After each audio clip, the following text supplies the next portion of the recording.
What's up, friends? Today we're going to talk about Brando Sando.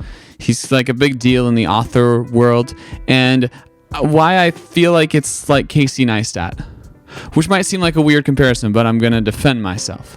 So Brandon Sanderson is a pretty popular author. I got into him because of an ex-girlfriend who was like, hey, I really like Mistborn, and so I checked out all of his books and read the entire Cosmere. And we had the Year of Sanderson like a year and a half ago, and it was really fun that there were all these books kind of coming out constantly, and then we had a really big book in 2024 that came out, and it was fun. And I like to read, and I've read a lot of books, and I've listened to a lot of audiobooks, but I don't feel like a Brandon Sanderson book even feels quite the same as like a book. And that's not to say he doesn't have talent, because he's a really talented writer.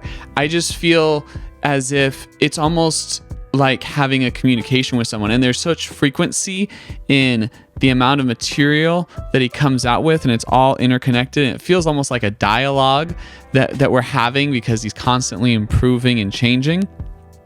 And in that way, to me, it feels a lot like Casey Neistat when Casey Neistat was at his peak.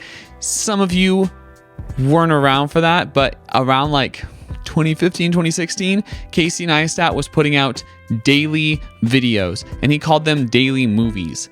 And they were the highest quality videos that you could imagine seeing on YouTube. I mean, Mr. Beast stuff has really high production values, but this felt like artistically salient as well.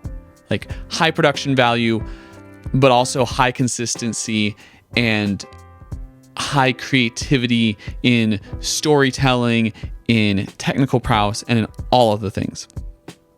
But when he called them movies, I was like, I don't know, this is a movie. You know? This feels like just a really cool thing that's happening. It just felt separate. And I feel the same way with Brandon Sanderson as a personality. It's like a media personality, because I consume way too much of his content. I watch the little weekly updates, and I watch his podcast with Dan Wells, and I've read his books, just the Cosmere ones. I've gotten to a few of the other ones, but mainly just Cosmere. And yeah, he just doesn't feel like a normal author, because I feel like he connects so much, and he does so much outreach to relate to his fans, and he has these massive conventions, and he's super successful, and he's making money. Like, dude's making dollar bills. And because of that, it doesn't feel like it's coming from the same place as a book by, say, like Fonda Lee or Joe Abercrombie or M.K. Jemisin or just kind of like the standard kind of big name fantasy authors. It's kind of a different breed because of his intense relatability that he has with his fans. Yeah. Feels like a community. It feels more of like a community, YouTube community thing that's backing these books that this guy is making than it does just like a standard author. Do you guys agree with me, or do you think I'm insane? I want to know in the comments below if you think I'm insane, or if you think he is kind of like Casey Neistat. And again, this isn't to say it's not high quality, because the technique and quality is super there, and it's very consumable too. And I felt that same way about Casey Neistat's daily vlogs. They were incredibly consumable, and it felt like the moment, you know? And that's how his books feel too. It's like, oh, this is the moment. Like, you got to read this now while everyone's doing it, because it's the big moment, you know? And I feel like a lot of authors look at him and they're like, oh, that's like how it's done. And that's how YouTubers look at Casey Neistat, like, oh my goodness, this is true artistry. People with more subscribers looked at Casey Neistat and they were like, oh yeah, he's got it down.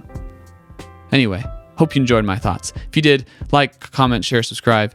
Check out my music, because I make music, which has nothing to do with this, but I do make music and I rap. And I feel like, you know, if you like words, you might like my words.